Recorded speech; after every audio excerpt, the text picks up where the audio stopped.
Merhaba arkadaşlar, ben Özlem. Bugün sizlerle Trendyol'da satıcı olma hakkında konuşacağız. Sıfırdan başlayacak olanlar için bir yol haritası çizmelerine yardımcı olmaya çalışacağım elimden geldiğince. İşim gereği e-ticaret yapanlarla ya da yapmak isteyenlerle çok fazla iletişim kurma fırsatım oluyor. Bu yüzden kafalarında nasıl soru işaretleri var ya da nelere dikkat ediyorlar birinci elden gözlemleme fırsatım oluyor. Yani e-ticarete başlamak isteyenlerin kafalarına en çok takılan konu ve soruları biliyorum. O yüzden ben de bu videoyu çekersem eğer sizlere faydam olacağını düşündüm. Ayrıca geçmişte benim de e-ticaretle ilgilenme sürecim oldu. Bu videoda yer vermediğim kısımlar olursa eğer siz aşağıda yorum olarak yazabilirsiniz sorularınızı. Ben onlara da tek tek cevap vereceğim. Videoda aslında daha çok şey yer vermek isterdim fakat yani neredeyse 1 saat 2 saate geçecekti video. O yüzden ben biraz daha özel şekilde anlatacağım. Şimdi hala kanalıma abone olmadıysanız abone olmayı, bildirimleri açmayı unutmayın. Trendyol'da satış yapabilmeniz için öncelikle şirketiniz olması gerekiyor. Fakat ben şirket açmadan önce nasıl bir plan çizmeniz daha iyi olacaktır ondan bahsetmek istiyorum. Sonrasında ise şirket kurarken neler yapmanız gerektiğine değineceğim. Şimdi hazırsanız videoya başlayalım. Her şeyden önce bir iş fikri belirlemeniz gerekiyor. Ne tarz ürünler satmak istiyorsunuz? Küçük bir işletme mi açacaksınız yoksa evinizin bir odasında mı yapacaksınız ticaretinizi? Kar marjınızı neye göre belirleyeceksiniz gibi pek çok soru var. Bu sorular aslında kulağa çok kolay bir şekilde cevaplanabilirmiş gibi geliyor.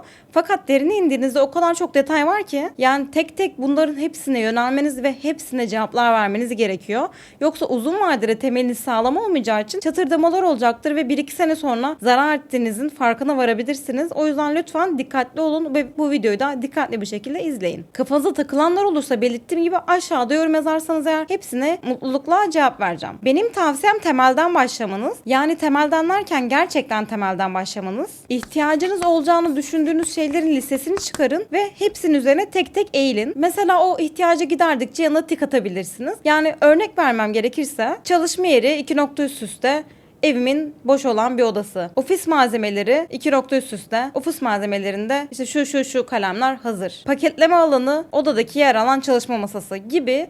Siz bunları çoğaltırsınız. Ben şu an çok yüzeysel örnekler verdim. Fakat siz bunları daha detaylandırın lütfen. Her şeyi düşünün. En ince ayrıntısına kadar düşünün ki ileride fiyat hesaplaması yaparken doğru bir şekilde bunu sağlayabilin. Ayrıca eğer satmak istediğiniz ürün grubu hassas materyallerden oluşuyorsa kırılmayı en aza indirecek paketleme yöntemini dahi düşünmeniz gerekiyor. Yani düşünecek çok fazla şey var. Plansız, acele bir şekilde işe girerseniz uzun vadede pişman olacağınızı düşünüyorum. Burada da küçük bir tavsiyede bulunmak istiyorum. Ben olsam tam cam ürünlere ve sıvı ürünlere girmem e-ticarette. Çünkü bunların iadeleri hem fazla oluyor hem de tazminleri imkansız. Yani bu iki gruba tazmin verilmiyor. Ayrıca paketleme masrafı da diğer ürünlere göre daha fazla olacaktır. İadesi düşük ve tazmini kolay ürünlere yönelmenizi tavsiye ederim. Trendyol'da siz mesela bir ürünü kargoya verdiniz. Kargoda ürün kırık bir şekilde müşteriye gitti. Burada sizin bir hatanız yok. Eğer doğru şekilde paketlediğinizden eminseniz hakkınızın peşine düşün ve tazmin için ısrarcı olabilirsiniz. Yani gerekirse kamera görüntüleriniz varsa kamera görüntüleriyle birlikte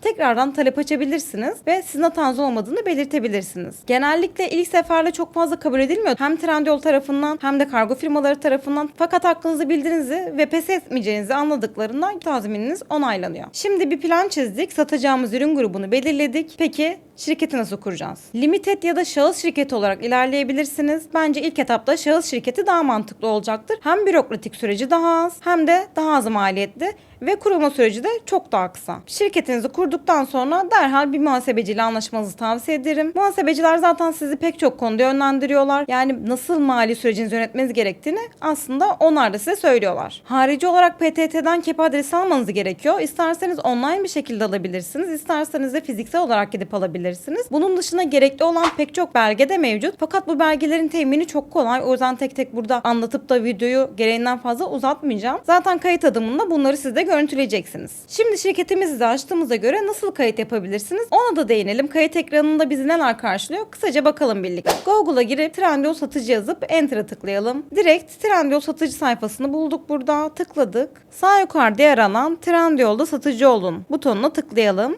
Buradan da Trendyol pazar yeri yazan yeri seçelim.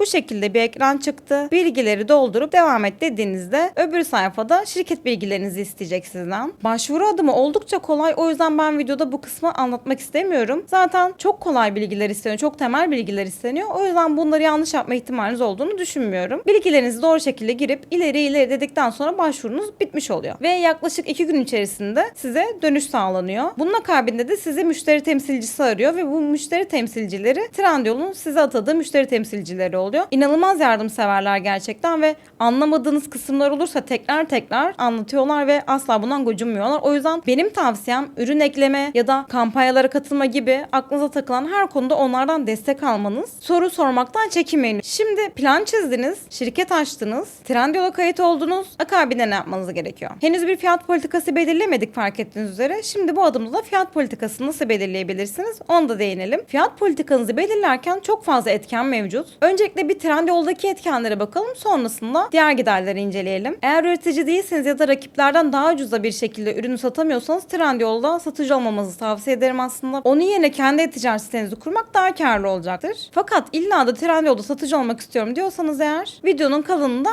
izleyebilirsiniz. Fiyat politikası belirlerken rakiplerinizi göz önünde bulundurun. Mesela siz bir ürünü 300 liraya satıp 20 lira kar ederken farklı bir satıcı 250 liraya satıp 50 lira kar ediyor olabilir. Yani bu ne demek? Ya üretici ya da ana toptancı demek. O yüzden sizin bu insanlarla yarışmanız imkansız mesela. Asla onlardan daha düşük bir fiyat giremeyeceksiniz zarar etmediğiniz sürece. Ayrıca pek çok satıcı farkında olmadan zarar da ediyorlar. Çünkü fiyat politikalarını doğru ayarlamıyorlar ya da komisyon kesildiğinden kargo fiyatlarına haberi olmuyor. Bu yüzden aslında 1-2 yılın sonunda zarar ettiklerini fark ediyorlar ve maalesef iflas ediyorlar. Sizin de böyle durumlarla karşılaşmamanız için bunları çok iyi bir şekilde analiz etmeniz gerekiyor.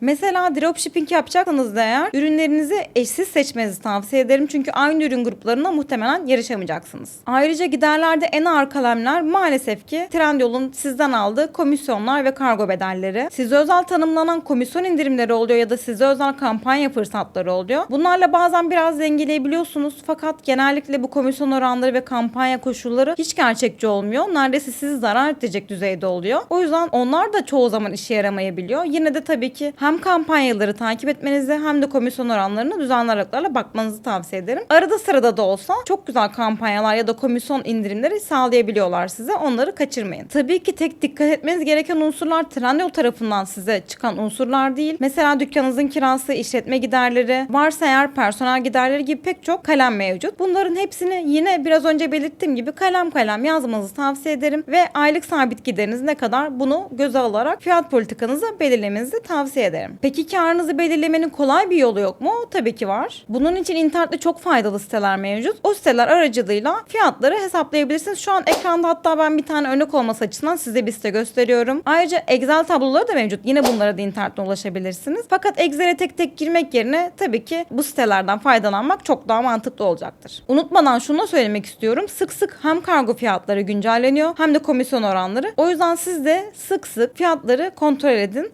Yani zam gelmiş mi, gelmişse ne kadar gelmiş, fiyatınızı nasıl güncellemeniz gerekiyor? Tek tek bakın arkadaşlar. Genellikle bildirim kısmından size bildiriliyor aslında. Birçok satıcı bildirimleri takip etmiyor, bunun farkındayım. Takip etmenizi tavsiye ederim. Şimdi bunları da yaptığımıza göre ürün girişlerini nasıl yapmamız gerekiyor? Ona da değinelim kısaca. Ürün girişlerinde girmek istediğiniz ürünün marka tescilli olmaması gerekiyor. Yani marka tescilli ürünler zaten genelde farklı satıcıların girmesine kapalı oluyor. Fakat bazen buy box'ları açık kalabiliyor. Bu durumlarda eğer siz o ürünü satmaya başlarsanız çeşitli yaptırımlara uğrayabilirsiniz. Yani bu durum başınıza artabilir. Peki hazır konusu açılmışken Buybox sistemi nedir? Onu da değinelim bilmeyenler için. Buybox, Trendyol'da aynı ürünün birden fazla satıcı tarafından listelendiği bir sistem. Bu sistemde hem en iyi fiyatı sunan hem de en iyi hizmeti sunan kişi ilk sırada çıkıyor. Yani siz eğer ilk sırada çıkmazsanız satış yapma olasılığınız çok düşük. O yüzden bu sisteme girmek yerine daha eşsiz fakat satacağını düşündüğünüz ürün kategorilerinde ilerleyebilirsiniz. Müşteriler size ne kadar olumlu yorum yaparlarsa o kadar sizden alışveriş yapma ihtimallerini arttıracaksınız. Bu nedenle benzersiz ve marka tescili olmayan ürünleri ve markaları tercih etmenizi öneririm. Yani buna dikkat edin ürün seçerken. Başarılı satıcı olmanın birkaç püf noktası daha var. Kısaca bir değinelim ve sonra veda edelim. 1. Ürün fotoğrafları ve açıklamaları. Ürün açıklamalarını SEO uyumlu bir şekilde girin lütfen. Eğer nasıl SEO uyumlu bir şekilde içerik girebileceğinizi bilmiyorsanız yine ChatGPT ile ilgili birkaç tane video mevcut. Onları ekranın bir yerlerine sabitleyeceğim. Ya bu tarafa ya bu tarafa sabitleyeceğim. Ayrıca ürün görsellerinde arka plan beyaz bir şekilde kullanın. Birçok ücretsiz stok sitesi mevcut. Oralardan ürününüzün görsellerini bulabilirsiniz. Ya da imkanınız varsa eğer profesyonel çekimlerde yaptırabilirsiniz.